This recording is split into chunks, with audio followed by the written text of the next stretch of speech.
Now. Alrighty, ladies and gentlemen, welcome to our Personal Health Summit 2015. We're super excited to have you guys here. As always, we've got an amazing call lined up with Dean Radin today from the Institute of Noetic Sciences, and I'm just so excited for this conversation. We've got 30 experts from all over the world that have been here talking about personalized health and talking about all the amazing things that we can have to harness and embrace our uniqueness. Our intention of this summit, as we've shared, is for you to actually understand the information that exists out there to make a difference in your life for your health and for your happiness. I'd like to thank our sponsors, the Ultimate Human Foundation, of course, for the amazing work they're doing, working to eliminate all chronic pain and disease from the planet. I'd love to thank our other sponsor, PH360, for the amazing work they're doing in applying epigenetics-based information for your health right at this point in time. And the biggest thanks, of course, is to you for being here, for taking this amazing step forward into learning more about your health so that you can be in a place of health and happiness. So super excited to introduce Dean Radin today. Dean is a PhD Chief Scientist at the Institute of Noetic Sciences and volunteer faculty in the Department of Psychology at Sonoma State University. Before joining the staff at IONS in 2001, Dean held appointments at AT&T Bell Labs, Princeton University, University of Edinburgh, SRI International. He's author and co-author of over 200 technical and popular articles, dozen books, and amazing stuff. Dean, thank you so much for joining us here today. It's good to be here. Excellent. Well, Dean, I'd love to jump straight in, and this conversation I'm so looking forward to. I'd love just to hear a little bit about your background and your journey that actually got you to this point in time and to the amazing work that you guys are involved in now. I just thought I quickly should preface here that I'm in an interesting situation with transport issues. We're actually talking today about World Health Solutions, and as such, I'm running this webinar from a car, believe it or not. So here we are in talking all about our environment and World Health Solutions, but it's actually something that we're able to jump straight into and enjoy. So Dean, please share a little bit about you and how we're here having this conversation today. Okay. I think I'm like a lot of kids who never grew up, in a sense. If you ask children what are their favorite books, then many of them, perhaps 10 years ago, might have said the Harry Potter series. And each new generation of children have another set of books that spark the imagination. And so for me, it was reading a lot of science fiction, fairy tales, and so on when I was a young kid. And I guess I never lost the sense of magic that those books talk about. Of course, as I went through traditional education, I learned that we no longer pay much attention to magic anymore, and we instead use the tools of science to try to understand the things that are discussed in magic and myth. So being interested in these topics like everyone else, I simply managed to make it my livelihood to study these kinds of phenomena in the laboratory. And it took a while to figure out how to do that, but that's what I've been doing now the majority of my career. That's amazing, Dean, and I just love how there's so much information out there that we don't yet understand. And we've had a few of these conversations this week already, but really understanding how human nature is, how we actually have the abilities to communicate with people, with plants, with animals, with each other, from distances, healings. There's so many things that we don't actually understand from a point of view that actually exist. And that really is the key to understanding that these things exist right now, but we just can't explain them. And so I love the work that you're up to with researching the science of trying to explain these things. And I know that you do a lot of work in parapsychology, and I'd love just to hear a little bit about that and how parapsychology really relates to human connection. How does this all fit in, and what sort of things do we need to know about for the listeners at home that are out there that we should be paying more attention to? Well, we're talking about phenomena like telepathy, clairvoyance, precognition, and mind-matter interactions, sometimes called psychokinesis. The unfortunate part of these terms is that when I use these terms to explain what it is that I study, most people immediately have in their mind what we see in the entertainment business, which is unfortunately largely horror. It's a horror genre. Right. And that's really unfortunate because the actual surveys show that the majority of people in every country around the world experience phenomena of this type. It is rarely fits within a horror genre. More often it's very mundane stuff like hearing the phone ring and immediately knowing who's on the other end of the line without looking. And very common reported precognitive dreams, and things like that. So it makes doing the science on these kinds of phenomena a little bit more difficult, because you have to work through people's stereotypes and prejudices about what they think you're doing. And in addition, a word like telepathy, a word like psychic even, when you say that, people think they know what it means, or at least what they think you know what it means, and they don't. All of these phenomena are talking about aspects of consciousness, and that is the umbrella under which this kind of science takes place. It's looking at the capacities of consciousness. What is consciousness? Where does it come from? And what can it do? And why is it there in the first place? So the reason why things like telepathy are very interesting is because the prevailing view of what psychic phenomena are about and what consciousness is about is a side effect of the operation of the brain. There's a lot of evidence suggesting that is so. There certainly are correlations between mind-like things and brain-like things, brain activity. But if telepathy is true, and it looks like the evidence says that it is, that suggests that brains or minds are able to connect even at very far distances.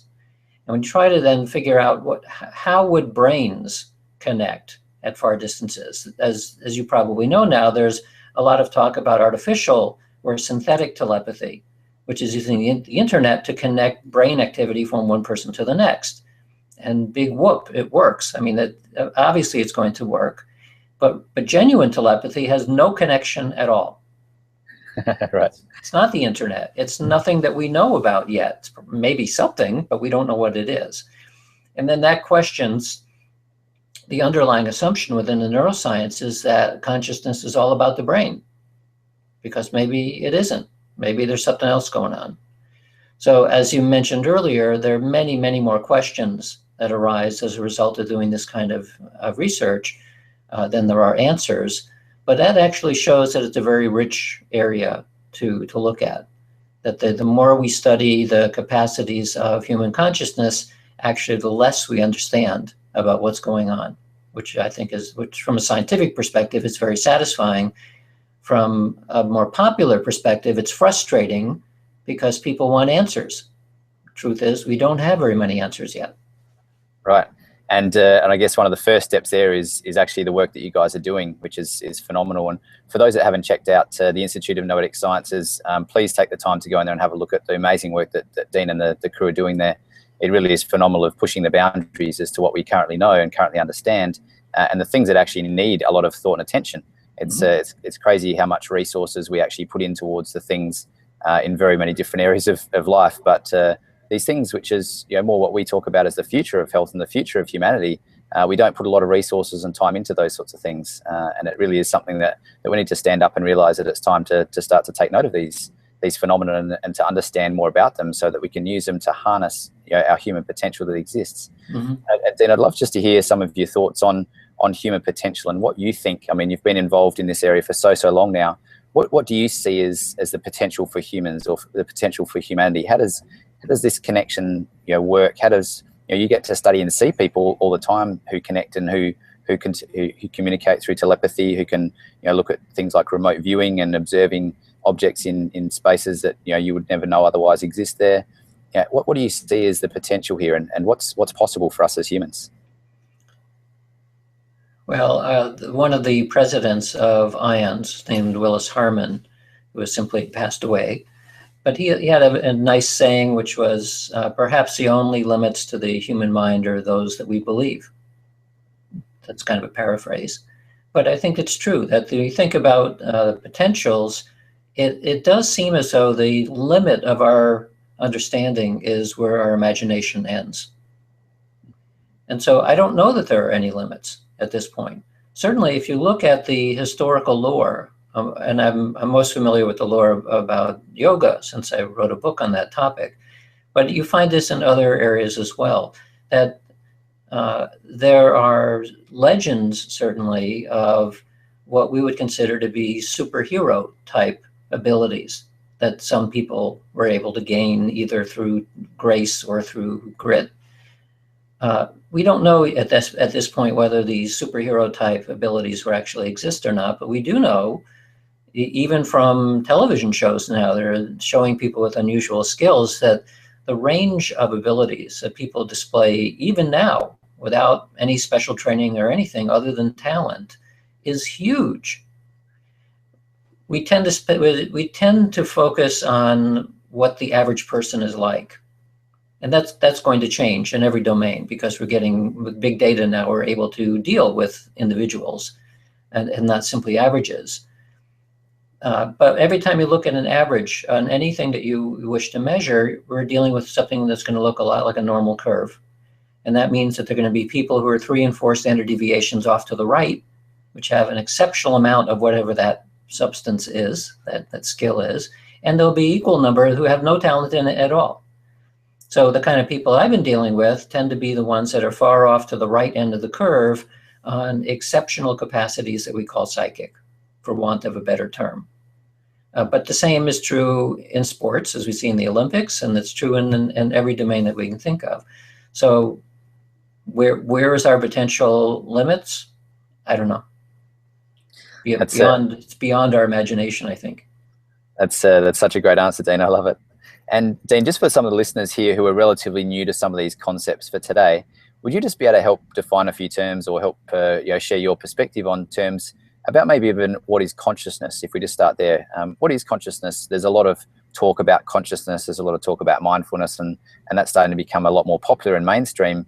Yet there's a lot of sort of confusing definitions of to what that actually means. So would you just be able to shed some light on us? What is consciousness, and what do we need to be aware of, or what do we need to be mindful of there? I often get 2 questions. One is, what is consciousness? And the other one is, what is quantum mechanics? And then a third, how does quantum mechanics explain consciousness? Excellent. If you want to summarize all those for us, and maybe the meaning of life, that would be perfect, mate. Yeah, that's the point. It's like, let's start with the meaning of life, because that's easy as compared to the others. All of these questions are extremely difficult, and there is no uniform consensus on what any of it means. What I mean when I'm talking about consciousness is primarily the act of being aware. So I'm talking about awareness, which means self-awareness, awareness of others, awareness of environment, and so on. That's the primary mystery, is awareness. And what's correlated with that is the sense of internal experience. So you are aware of your own experience. And in the philosophical sense, it's called the hard problem, because like deconstructing the brain, reverse engineering it, and figuring out how cognition works and all that, this is, in a sense, kind of a pure engineering problem. And that's why a lot of money and effort's being thrown at it, because you can, by changing brain circuits and tracking brain circuits, you can learn a lot about what goes on for normal cognition. At this point, I don't think we can learn a whole lot about what's going on in what might be called extra cognition, or cognition that doesn't seem to is not closely tied to brain activity as much as we would have thought. So consciousness is awareness. Quantum mechanics is, I think, relevant, because a big difference between quantum mechanics and classical mechanics is that in classical mechanics, the assumption is made that you are independent of the world. The world does not respond differently if you observe it or not. And quantum mechanics is no longer true, that the act of making a measurement or an observation changes the behavior of the physical system itself. And that's still a major mystery. Nobody knows how that can be, but it opens the door just a crack for the possibility that there's something peculiar about observation that is inextricably combined with the mathematics of quantum mechanics. So that's one of the reasons why psychic ability and quantum mechanics are sometimes related to each other, because of this strange observer effect. Yeah, that's fascinating, and we often talk with we've talked a lot this week just gone on the mind with a lot of experts, and talking about consciousness, and talking about our subconscious behaviors and the mind, and looking at the way that the brain, as you mentioned, is a physical organ. It's something we can measure, we can quantify electrical activity, we can look at that.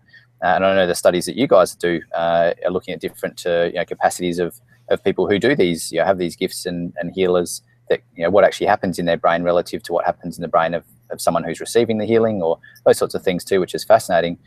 But the concept of the mind is, I guess, and having the mind separate to the brain is really an interesting area to look at some of the things you described there, and understanding more of our conscious mind that may be related to our brain activity and things, and our subconscious mind that may be related to patterns that exist, maybe outside of our conscious field, or in a different sort of capacity in the way that relates to us in our everyday lives. I'd love to hear just your thoughts on our mind and how that can actually influence things from what you've sort of observed, from what you guys have studied. I don't know if you have any sort of science that you can share with us, or any research that exists about that as well. I'd love to hear a little bit about the mind from your end. Are you talking about mind-body connections within the same person or across people? I'd love to hear about both, if you would so be interested to share. Well, so within an individual, the whole domain of placebo research and psychoneuroimmunology is focusing on this very issue. How is it that the subjective becomes the objective? Or as Norman Cousins had a nice phrase of, belief becomes biology. And so in some respects, that is already a mainstream topic. It wasn't a mainstream area of research 30 years ago when IONS first started to fund this area, but it is now. And so one of the things that we don't do at the Institute of Noetic Sciences is do what everybody else is doing. Right. Our mission in many ways is to keep pushing the boundaries of exploring inner space. It's the way I like to put it. So we're exploring inner space and pushing. So 30 years ago, the idea that that behaviors like love and gratefulness and forgiveness had strong emotional and therefore physical effects on the body, healing effects on the body, was considered laughable nonsense, just like mind-body connections were laughable nonsense. So we started funding those areas, and now those are mainstream. So we'll let mainstream people take care of it. What is not yet mainstream is the notion that when you look at the various kinds of complementary and alternative medicine techniques that people use, the number one method worldwide is prayer. This means prayer for oneself. So if you're feeling ill, it's very popular for people to pray that they will get better. The second most popular is prayer for others. So in this case, the first case is understandable as a coping mechanism or as a placebo effect. I mean, we know that the body can modulate pain depending on what you believe about it. The second one, though, where you're praying for somebody at a distance, is extremely controversial, primarily, and not because people do it. A lot of people do it all the time, number two on the all-time list, but rather because the complaint is that there's no plausible mechanism that could describe why one person's intention would change somebody else's physiology. So when you don't have a good theory, there's two things that can happen. A lot of people simply set it aside and say, this is not even worth looking at because we don't have a theory, which from my perspective is basically just stupid. It's saying that we're going to allow our theoretical ideas to trump facts, to trump empiricism. And that's science backwards. That's not the way it's supposed to work. And yet this is a very common response that we hear again and again. So we take a different approach. We say, well, you have all these people who are praying for somebody to get better at a distance. Does it do anything? Independent of theory. And the nice thing about science is that you can apply methods to see whether or not a phenomenon exists, knowing nothing about how it works. You're just simply saying, does it work at all? So when you look at clinical trials of intentional effects at a distance, which is secularizing the notion of prayer at a distance, do intentions matter at a distance? For clinical trials, the answer is still ambivalent. We don't have a good answer for that. Sometimes it works, sometimes it doesn't. Occasionally it goes backwards. People get worse. So instead, since clinical trials cost a lot of money and take a long time to complete, we've done a different approach, which is to simply see whether one person's intention will have an effect on the physiology of a distant person. Not a healing outcome, but just a measurable change in heart rate and brain waves and skin conductance, all of these kinds of measures. So the paradigm is as an analog of distant healing. And you take two people, you separate them, you have one assigned to be the one who is sending intention. The other one, you simply measure their physiology. And at random times, the sender tries to mentally engage with the person, and then they disengage. And so the final comparison is, how does the receiver's body look and behave while the distant person's intending at them versus not? So it's a differential measure. To make a long story short, there have been about 36 experiments of this type. Maybe 6 or 7 were done at Noetic Sciences and others elsewhere around the world. And a meta-analysis was published a number of years ago showing that there's no question that when you look at all of these repeated studies, that there is an effect. Namely that one person's intention, isolated from another person, will do something to cause the distant person's physiology to respond. So that then it's like a little crack in the door saying, well, maybe this is not what's happening in every case with prayer at a distance, but if you simply take the notion of prayer as a form of intention, which it probably is, in some cases, then we know in principle that the distant person's body will respond. Yeah, that's it's amazing that we have science that now, I guess helps confirm and contribute towards these beliefs that have been held for a long, long time. The concept of prayer isn't a new concept. It's been around for many, many centuries. And this is the whole concept behind religion, and the fact that we still operate in a very large capacity, whether it's a belief is religious in a capacity that it's prayer, if we believe in the universe and it's about us and our intuition, or whatever your belief is. Most people believe that there's something that's greater than us as humans, even if they believe in themselves. They still believe that there's something greater.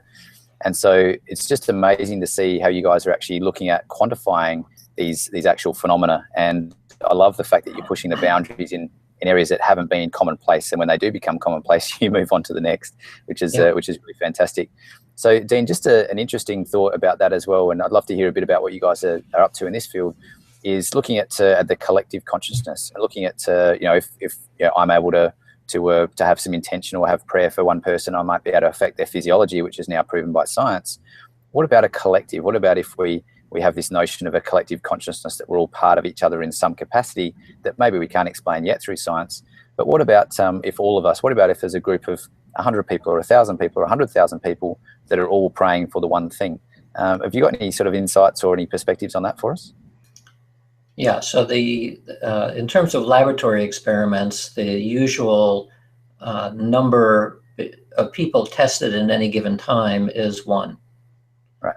Occasionally we test pairs. Like if we're testing distant healing, you need at least 2 people.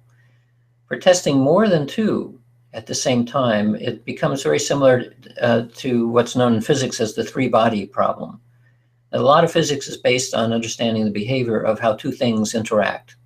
The moment you have 3 things that are interacting, it gets hyper complex. And 4 things and beyond, forget it. It's way too, we can't even figure it out. So something like this is probably happening when you have the notion that one person's intentions will do this much, and maybe 10 people's intentions will do this much, because they add up, but nothing ever adds up that easily. We're dealing with nonlinearity here, and the way I like to think of it is more like a metaphor of when one person creates a certain intention. It's a little bit like blowing a soap bubble. It has a certain structure to it. It persists for a while, but it's very, very fragile, and it doesn't take much to pop it. If you have 2 people or 10 people trying to create the soap bubble, it takes even less for one person's thoughts to be off just a little bit and the bubble will break. So the potential is, yes, you can get a much larger thing, much larger intention, a coherent intention, but it's much more difficult to sustain it. So we don't actually at this point have good evidence suggesting that 100 people provide an effect that's 100 times more than one person. In fact, the evidence is pretty strong that that is not the case. There are methods that can look at large-scale groups and what happens to them. And there's a couple of projects that we've done and that we collaborate with. But even there, the evidence that it is literally a collective field is yet not well demonstrated, I would say. And I'm not actually sure that you can hear me because your picture is frozen. So I may be speaking out into Google black hole. I don't know. Sorry, Danny, we still here? Yeah, now I can hear you. I'm sorry, I just dropped out there for a second. I think as we talked about this fun and games in the car, we're doing well, I think. We're back. We're back and live. Where are you getting your internet from? From the magic internet place that's called my mobile phone. From 4G. Technology has. We've talked on the call so far about the fact that we can actually hook up someone's brain, can measure their intention and their thoughts, put it through the. Oh, looks like we dropped again. It dropped it for a second there. Oh, okay. I think we're back. Yeah. Okay. Let me just check in to make sure everyone's still here. Okay, we'll continue live here, Dean. I think we're all still here. Yeah. So, yeah, we're just talking about the fact that you can hook up someone's brain. You can actually have them, like literally, their thoughts and intentions measured, sent through the internet, transferred across the world, transferred out of the internet into someone else's psychic or field, or even through a helicopter that you can fly through hoops and all these crazy things that we can do with just by thinking now. We can actually measure it. It's very hard science. It's not something that's considered taboo anymore. And yet here we are in a car with our internet, having our webinar and sharing this information all around the world. So thanks for your patience, for everybody listening in here, guys. And Dean, thanks so much for being here to talk today. Absolutely fascinating conversation, and just such an important concept to be talking about when we're looking at how things are going to change in the future. One of the things that I'm very interested in is future health, and I talk a lot about future medicine. And I'd love just to hear about some of your thoughts on sort of what the future looks like with what we're starting to understand now. And you get to see and you get to spend time with these people who can harness these these gifts or abilities, or this consciousness that's able to do these things. You get to see with your own eyes the fact that this stuff exists, even though we're still playing catch up with science to try and explain how it works. The fact of the matter, it exists. So once I guess the potential, one of the the potentials is that as humanity continues forward and we understand this better, that maybe as a race we're able to harness these concepts a lot more and interact in a very different way. I'd love to hear your thoughts about what you see in the future, whether it's in the next 5 years or 10 years or 30 years or whatever you see. I'd love just to hear about what where you stand on that, or what you think may be coming, or what's possible. Well, I think it's pretty clear that some techniques in energy medicine, they work. They do something. Very little is understood about how that works at this point. We can see secondary effects and indirect effects, and not everyone gets better, and not all healers are the same. Is it an area that deserves a lot of attention? I think it does. That doesn't mean that you want to pull attention away from pharmaceuticals and surgery and all the other methods that we use, but there has been a prejudice for a long time, as I said before, and primarily because we don't know yet, we don't have good explanations yet, or even plausible explanations as to why they work. They're hand-waving explanations at this point, and the empirical evidence is reasonably good that some methods work. For example, therapeutic touch and Reiki, they make a difference. At this point, I think it's probably not just placebo, but we need a lot more research in order to find out what's actually happening. I once did an analysis of the total amount of money that's being spent for traditional approaches towards treating cancer and cardiovascular disease and that sort of thing, mainly through the National Institutes of Health in the US. And we're talking about billions and billions of dollars, trillions actually, when you add them up over many years. And there certainly has been progress made in understanding all kinds of diseases.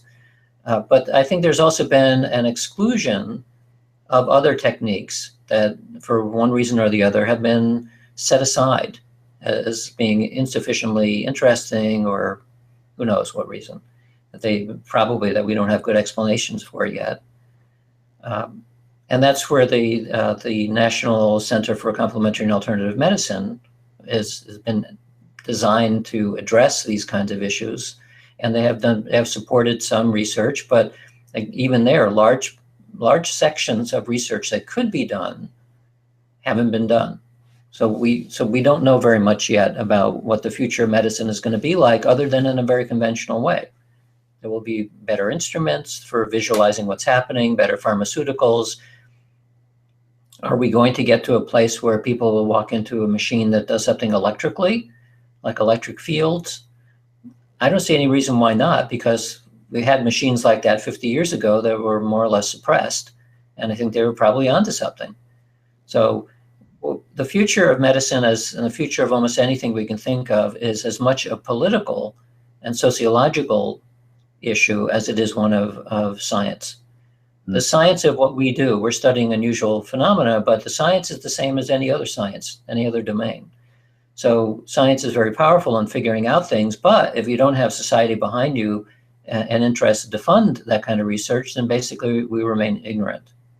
So I'm sorry, I don't have a better explanation for what I imagine the future to be, but I see that the primary block here is not what we can figure out, but what we have the political will to figure out. Right. Well, that's an important concept to understand, because, and for those listening in today, Dan, have you got any suggestions, the way that you see it, of how people can support the work that's going on now, or can support what you guys are doing at IONS? Is there a way that people can engage more, or a website link they can check out with what's happening? Well, of course, at the Institute of Noetic Sciences, which is noetic.org, there is a donate button. We have members and donors who support the kind of research that we do. Almost all of the research we do is based on grants. So we go to foundations, or sometimes go to individuals and get grants to do studies. Otherwise, it's the old saying of write your congressman and let your representatives in Washington know that you think that the National Institutes of Complementary and Alternative Medicine is extremely important and should be expanding what they're doing. And the same for the National Science Foundation, the same for virtually any place that is funding science. And the reason they don't do it is the same reason why the topic is considered controversial, that taboos last a long, long time. And this taboo is a very strange one, because I have never spoken to anyone, including people who call themselves skeptics, meaning like skeptics with a big S, who, when spoken to in private, in a place where they think is safe, that they're not going to blow their cover, everyone talks about something of interest with alternative methods of healing or psychic phenomena that they had, or they'll think of something and say, preface it with, I never told anyone about this before, but, and then you hear the stories come out. And I hear this again and again in every context you can imagine. So we're living in a strange fable of the emperor's new clothes, that there are very interesting things going on and we're not allowed to talk about it. And so it remains out on the edge. Yeah. Well, it's so true, Dan. And I just wanted to sort of mention to the listeners dialing in right now that we're actually going to have an opportunity to talk to Dan and ask him a couple of questions about the conversation today. So please get ready and just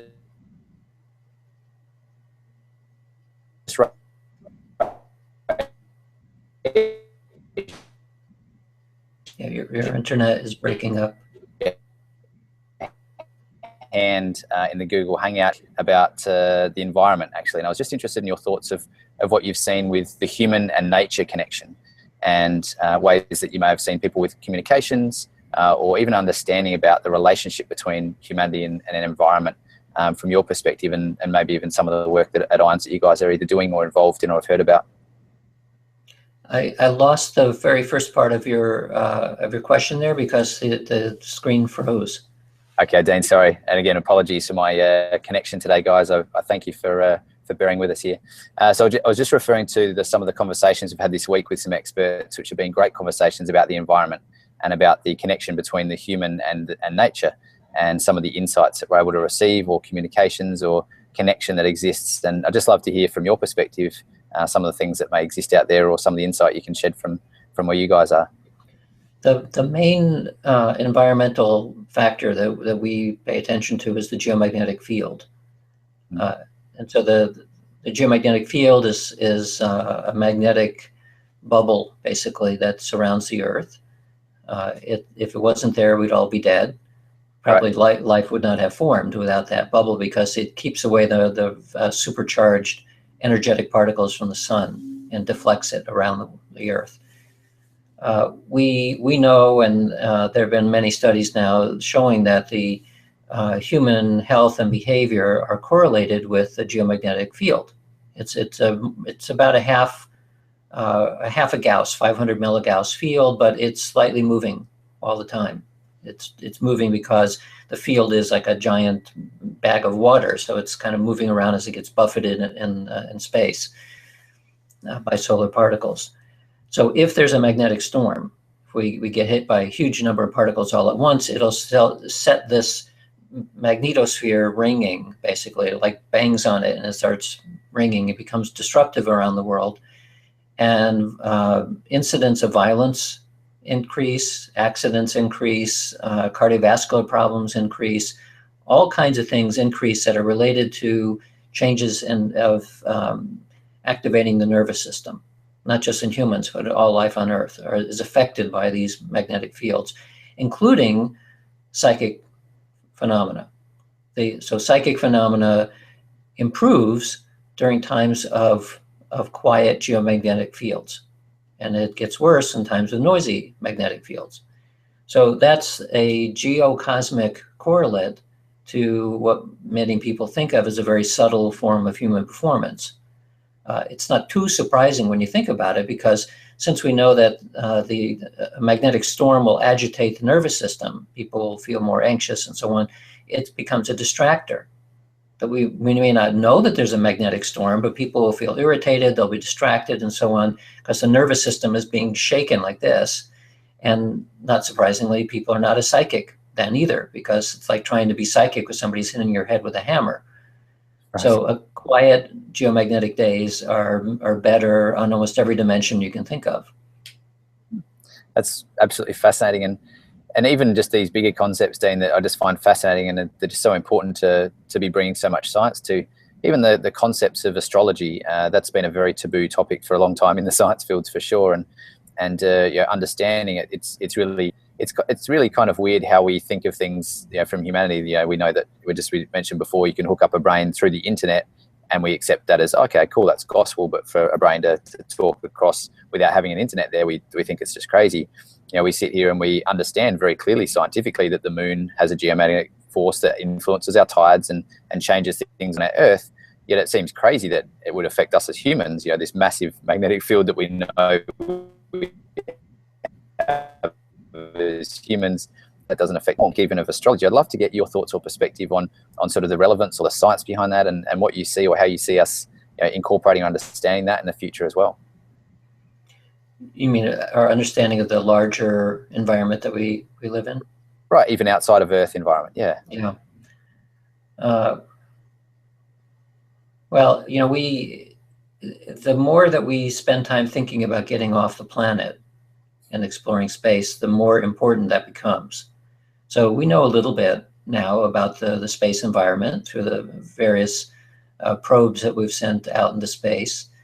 I think the space frontiers is similar to, or the exploration of outer space is similar to the exploration of inner space, in the sense that the amount which is left to learn in both of these domains is so big as compared to the little bit that we do know, that at every moment that we're beginning to expand our boundaries, what we end up seeing is how much is left to learn.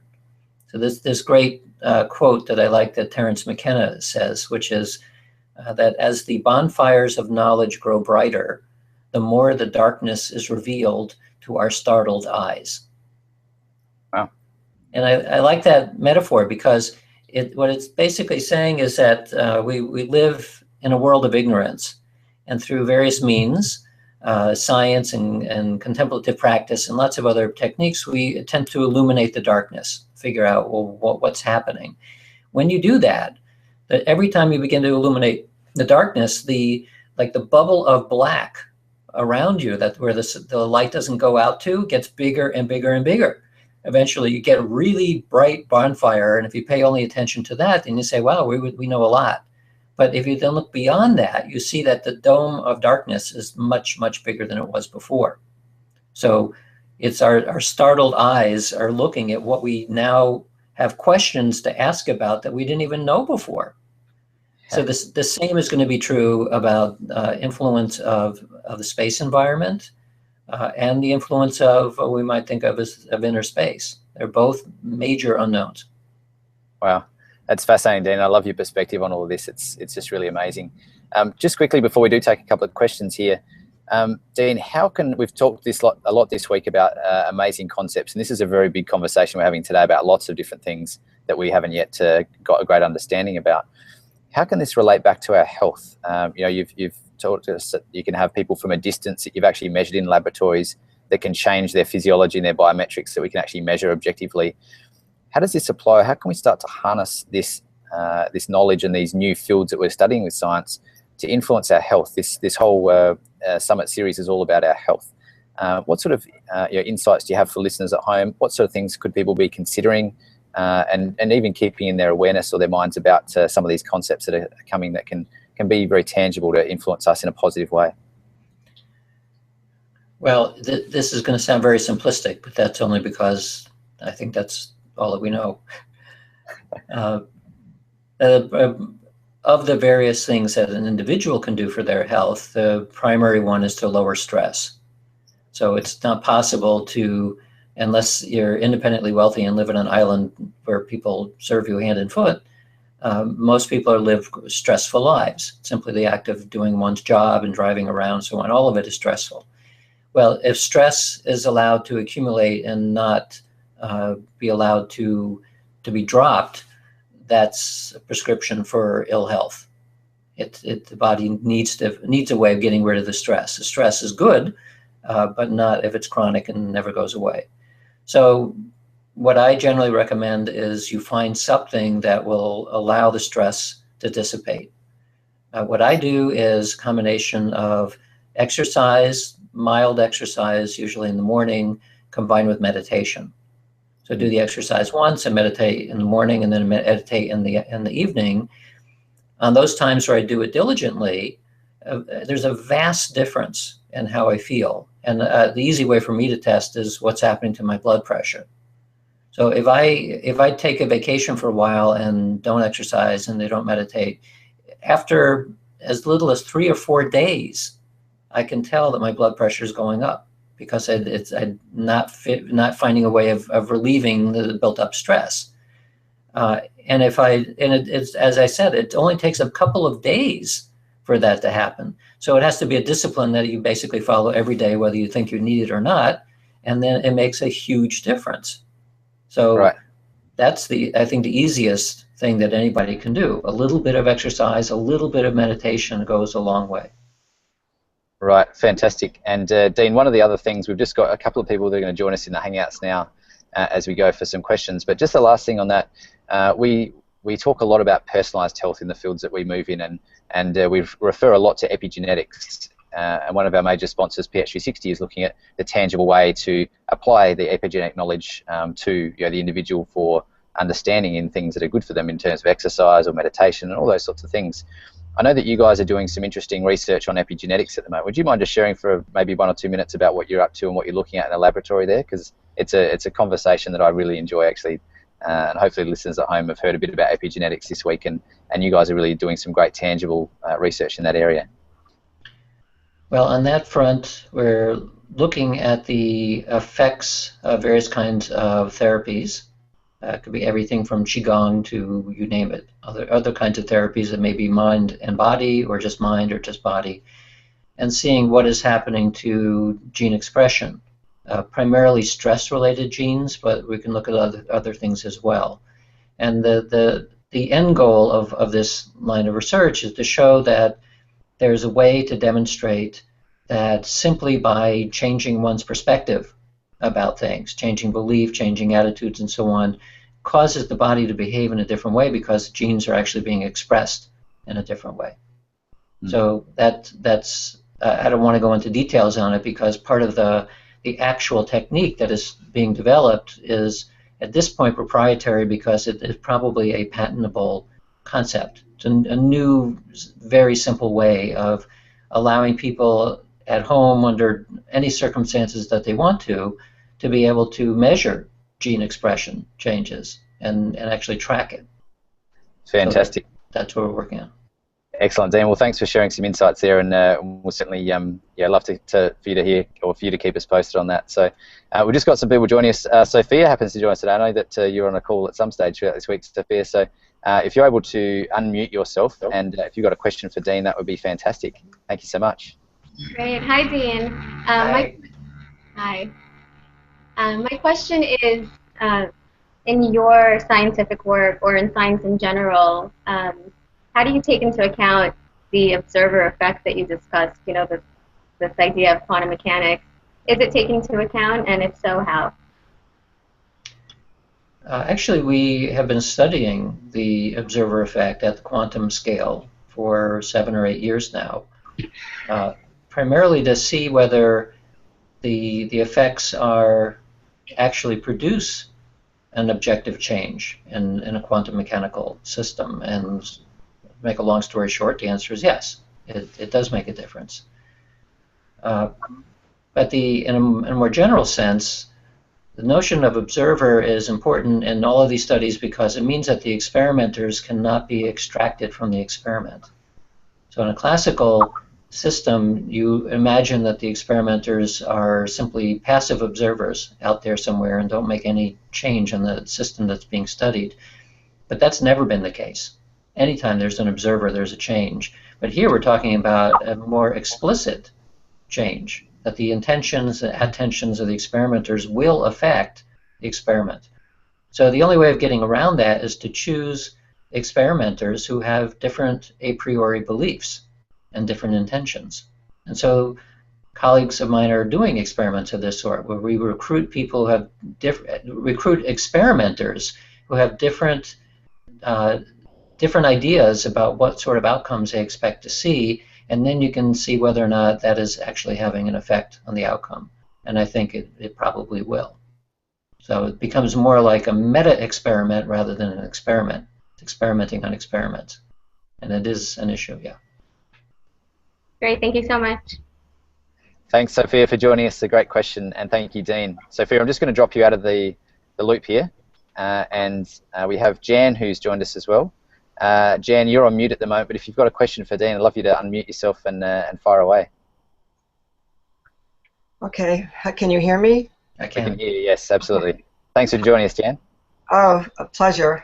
Thank you, Matt, and thank you, Dean. It's fascinating what you're saying. My question is, if we affect each other, then even whether we are aware of it or not, we could be next to people, nearby them, walking down the street, and can they affect you like a mood if somebody's angry? Like I find sometimes I get very sensitive to what other people are feeling, and I think it's mine. Like, does that happen? Is this something that is a common occurrence just in regular life, where you all of a sudden you might be standing next to somebody and you sort of take on their feelings, or that it's not yours? Yes. Not everyone can feel it. Some people are more sensitive than others, but there's a well-known effect within yogic lore about what's sometimes translated as radiating goodness. So the Dalai Lama and a few others have been identified as people who can do this.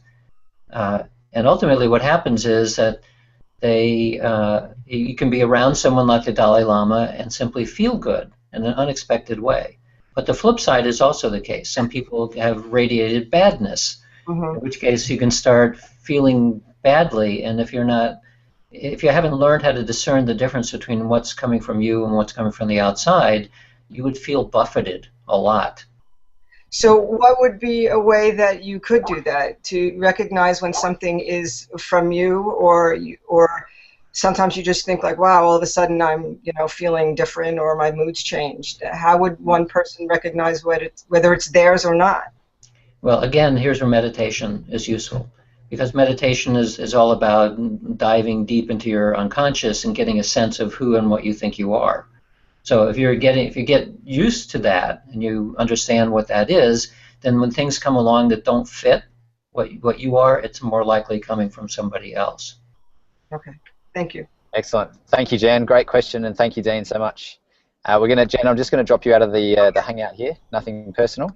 And we've got one more question here. We've got Dinah coming in. Dinah, you're just on mute here, Dinah.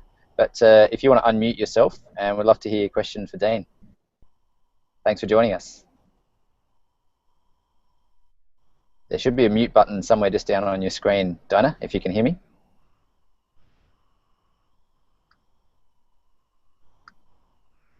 She's still muted. I'll have to use telepathy.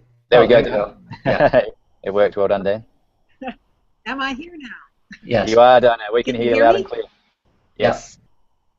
Okay, cool. Question, right? That's what you're looking for. Absolutely. I noticed the comment you made about the within the belief it becomes our biology. Mm. And I think about people who have healed themselves or produced wellness by focusing on seeing themselves well, by visualizing themselves as well. Mm-hmm. Is that something that you've done research on to see the results? You may have said this, but I've missed some of the broadcast, unfortunately. We haven't done research specifically on visualization for health. We have colleagues who have done that. In all of these cases, there are spontaneous remissions of serious disease as a result of visualization, as a result of prayer, as a result of going to places like Lourdes. It doesn't happen systematically enough for us to know why that happens. Why will it work with one person and not so much with another? But in some cases, very dramatic effects will happen as seemingly as a result of things like visualization. Excellent. Thank you for your question. I believe we've just lost Dinah there, but yeah. Dinah, thanks for your question, and we're going to drop Sorry you out of about the hangout. Someone at the door. Thank you. Thank you, Dinah. All right, Dean, thank you so much for answering those questions, and it's been an absolute pleasure having you on the call today. And I just really want to highlight to everybody listening in today that today's been a different topic, in a big conceptualized way compared to what we've been talking about this week so far. We've talked a lot about the very tangible things from nutrition, from exercise, from sleep. We've talked about some other things with the mind and with happiness and compassion. And some of these chats today, Dean, is really looking at what we refer to as the bigger world health conversations, that these are a phenomenon that we're researching right now that are certainly going to be influencing the future of health and influencing the future of humanity as to even the ways that we communicate, the ways that we can connect and heal with each other through thought, through intention, through prayer, and many, many other things that we just don't understand right at this point in time. So I just wanted to say a huge thank you for the work that you guys are doing. It's absolutely amazing. And I'd really encourage everybody on the call to check out noetic.org to go and look at some of the research that these guys are doing in science and start to be interested in this, because as Dean suggested on this call, the awareness is even the first important step. Being aware that this stuff exists, being interested, being involved, whether you're donating, whether you're wanting just to get in touch and find out more about this information, because it really is important to understand at the bigger scale for us, for our health, that our mind and these things that influence our mind, these other ways that we're now studying, really help determine what shows up in our life. And we've talked this week as well with some concepts and conversations about the mind, how the way that we think can actually influence our emotions, the things that we believe, our perceptions of the world influences our emotions, influences our actions, our behaviors, and our reality. And that can influence significantly our biochemistry and significantly influence our health and our future. So, Dean, thank you so much for joining us today. I really appreciate your time. Love the work that you guys are doing, and we're just a huge supporter of IONS, and love everything about what you're up to. So thanks so much for a fascinating conversation. Thanks so much for the listeners for bearing with us in the car. We'll hopefully technology continues to improve so we can have some more great chats with you outside of this environment. But Dean, thanks so much again, and just love what you're doing and appreciate the time here. Look forward to talking again soon. Thank you. Excellent. Thanks for joining, everybody. We'll talk to you soon.